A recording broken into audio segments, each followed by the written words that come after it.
In last class we have seen distance versus time graph. Distance versus time graph and displacement versus time graph is similar. If an object is moving with uniform speed, then distance versus time graph will be a straight line. And if the object was at rest at t equal to 0, that means the distance time graph will start from origin. So today we will see speed versus time graph. Speed versus time graph.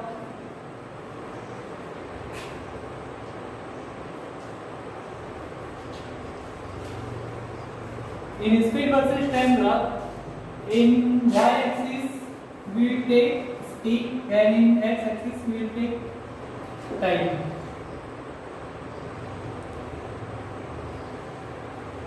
So graph can be straight line parallel to the y-axis, or graph can pass through origin, or graph will be somewhere something like this, or graph can be something like this. So let us see one by one.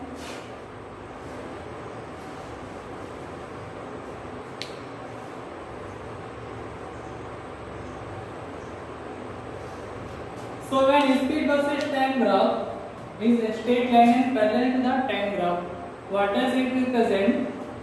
It represents that speed is constant, because if this is the origin, this is t equal to 0, and if this is t equal to some time t1, this is 0. Let us say this speed is something like v naught. So from the graph you can see that at t equal to 0 speed is v naught. At t equal to t1 speed is v naught, and intermediate time, that means between 0 and t1 speed is always v naught. So whenever graph is a straight line parallel to the time axis,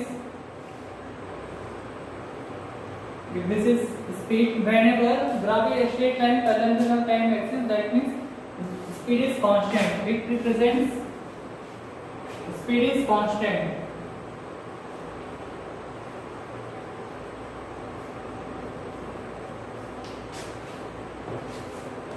Speed is constant, that means object is moving with constant speed. So you can say that in this case what will happen when object will move with constant speed, that it will travel equal distance in equal interval of time, that means uniform motion. So another type of graph can be something like this. This is another type of graph. This y-axis is speed, x-axis is time. Here also graph is a straight line, but it is not parallel to time axis and it is not passing through origin. That means let us say this is t equal to 0, and let us say this is t equal to t1. This is something. Let us take this is at u and this is b. What does this graph represent? This graph represents that at t equal to 0 object has speed u, and at t equal to t1 object has speed v. So in this case object speed is changing.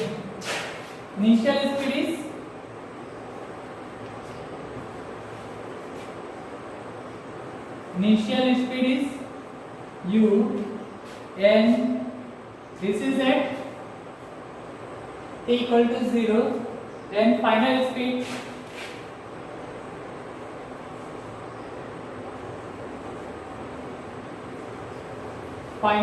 is v. This is at t equal to t1. So you can see from the graph that this speed is not constant, it is changing. At t equal to 0 it is u, at t equal to t1 it is v, and in between 0 and t1 speed is something which is not equal to u and which is not equal to v, it is something else. So speed is changing, that means object has acceleration. Now let us see another type of graph. another type of graph in which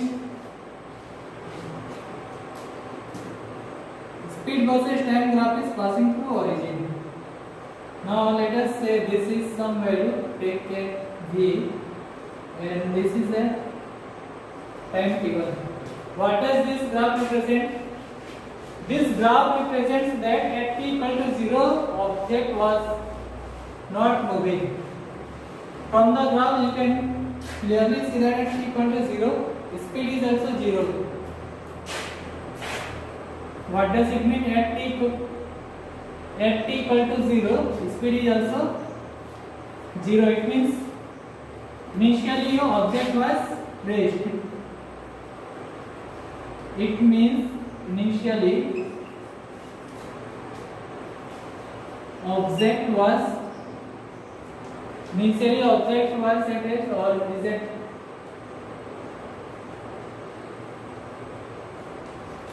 initially object was not moving. As the time increases, its speed also increases. So at t equal to t1, its speed has become v. So final speed, what is final speed here? Final speed is v, that means at t equal to t1. This is initial speed.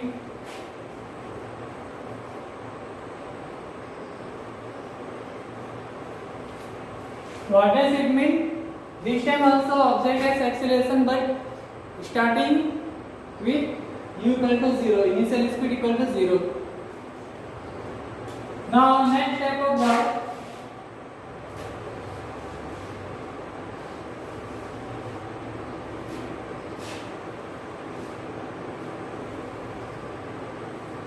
let us say this is our next type of graph. In this graph, if you see carefully, at t equal to 0, speed is v. At t equal to t1, speed is 0. Here, at t equal to 0, speed is v.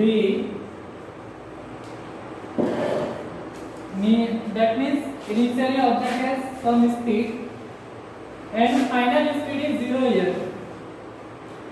Final speed is 0. That means t equal to t1. So what does it mean? It means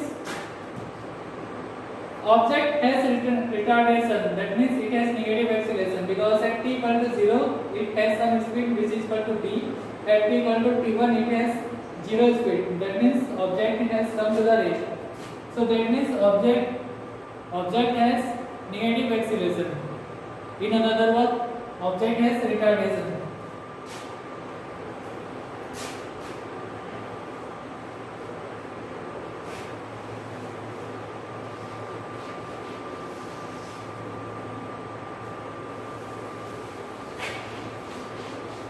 In general, how to interpret speed versus time graph? This is time t, and let us say this is speed. This is u, this is v. This is t equal to, this is 0 actually, and this is, let us take this as t. That means this time interval is t. So initially object is at initial speed is u.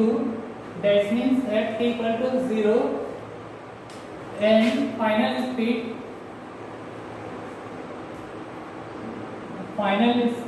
is v. That means at t equal to t1. Here I have taken at t equal to t. At time t, its speed is v. So we know that acceleration is defined as, here as acceleration.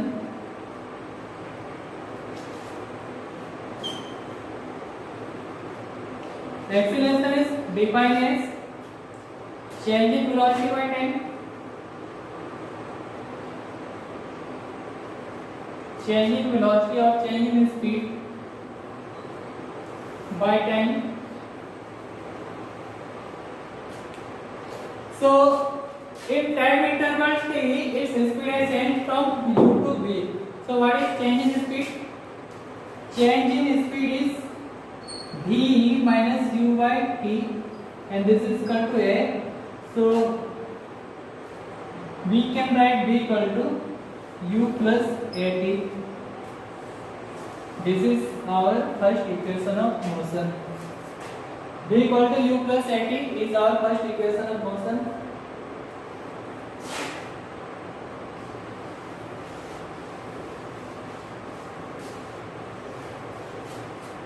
Now let us take example.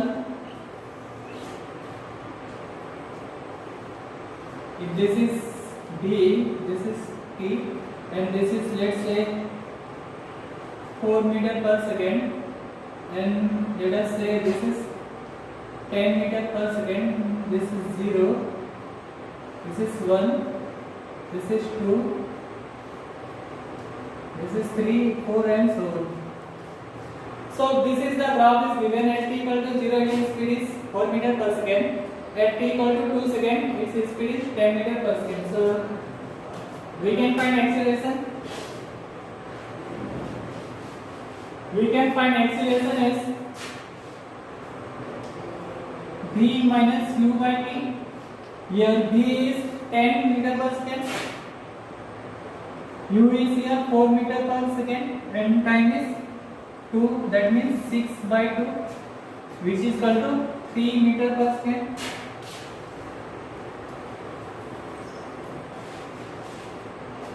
Which is equal to 3 meter per second square.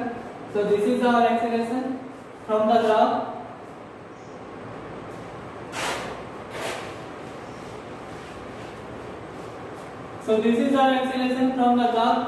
In another word, you can say that slope of speed versus time graph will give acceleration.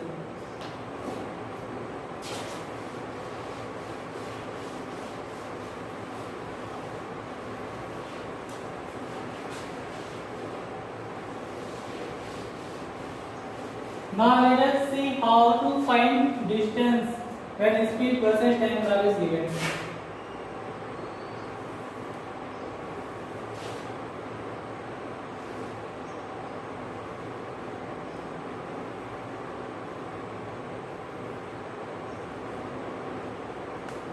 So let us say this is the speed versus time graph.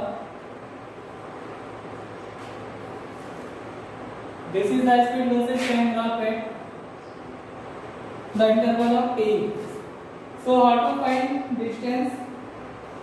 Distance is the area under speed versus time graph. That means this area. This area will give you the distance in speed versus time graph. So how to find this?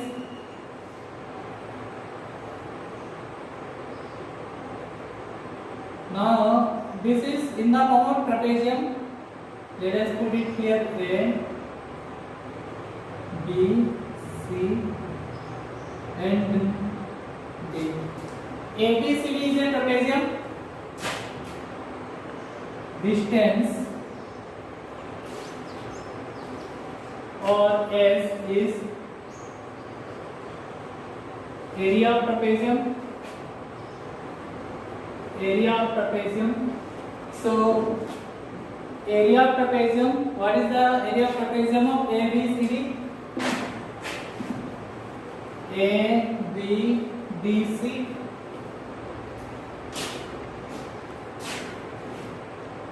Now put a perpendicular line from C to AB. Let us take this as E.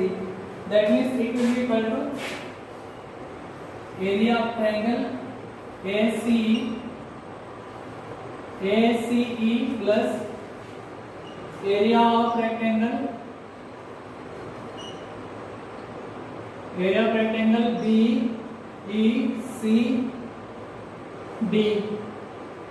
So we know that area of triangle is base into height. This is the base. C is nothing but T, and this is the height A. So half into what is the base? Base is here C, and what is the height? Height is AE plus area of rectangle DB into EB. So half, what is C? C is here T, and what is AE? AE is AB minus EB. AE is AB minus EB, that means B minus U, plus what is the area of rectangle? DE, DB is T, EB is U. So if we simplify,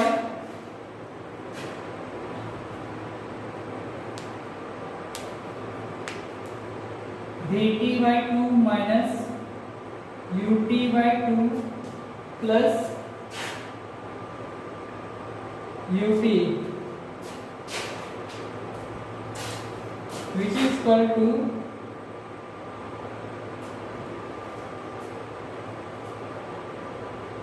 if you simplify, what you will get?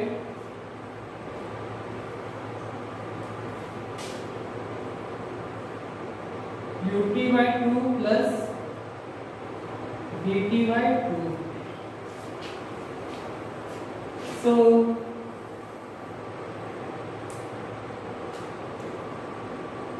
S is equal to u plus b into t by 2. Now if you substitute t from here, a equal to b minus u by t, that means we get t equal to b minus u by a. If we substitute here, we get s is equal to u plus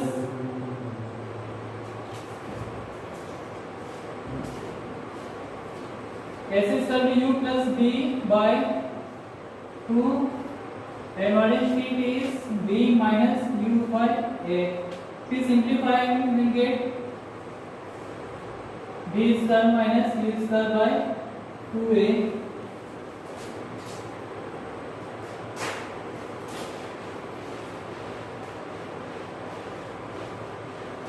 Or we will get s is equal to b square minus u square by 2a, or 2a is equal to b square minus u square, or we can write u square equal to, or we can write b square equal to u square plus 2as. This is the third equation of motion. This is the third equation of motion. So we can find distance if we know u, b and a. So this is the third equation of motion.